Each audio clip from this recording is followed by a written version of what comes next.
smoke, and the sprinkling of water is designed to cool things down in order. The university, at the medical school of the University of Toulouse. And as I said, it's the year on the right side of his groin. And he was naturally alarmed. He had his, I don't want to touch this, but he had a bleeding done from the saphenous vein, which is just below the ankle here. Sometimes it is called the vein of menstruating women. Then on the next night, he found he had a second boil here. This is on the following night. Meanwhile, the first boil on the right side of his groin became larger and was accompanied with, quote, great pain, as you said, right, Blasius? Great pain.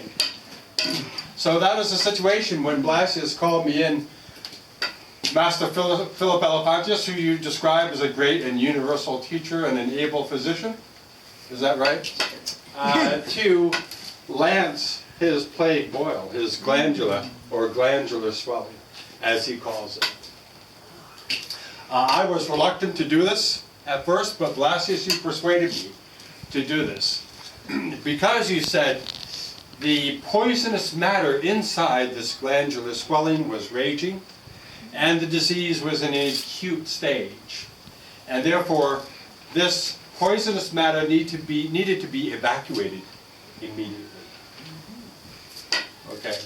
Now, we're in an operating theater, and I see there are some of the female sex here. I assume you are midwives or wise women in your villages. As a special dispensation, I'll allow you to be in this university setting, but just so you can see how we who have university training are so much more skilled than you. We are much obliged to you. Thank you.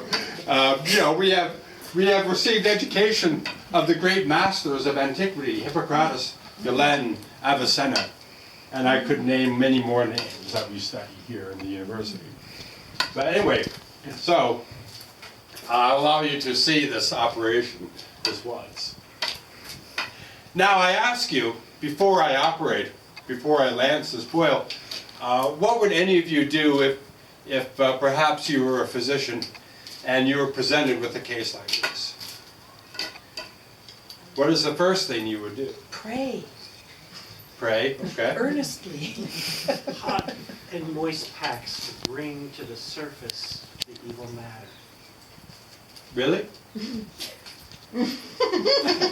So we want to stir it up. Yes. Make it more raging than it already is. So that it will come to a head and evacuate itself like it should, like God intended. Would any of you care to examine this boil? May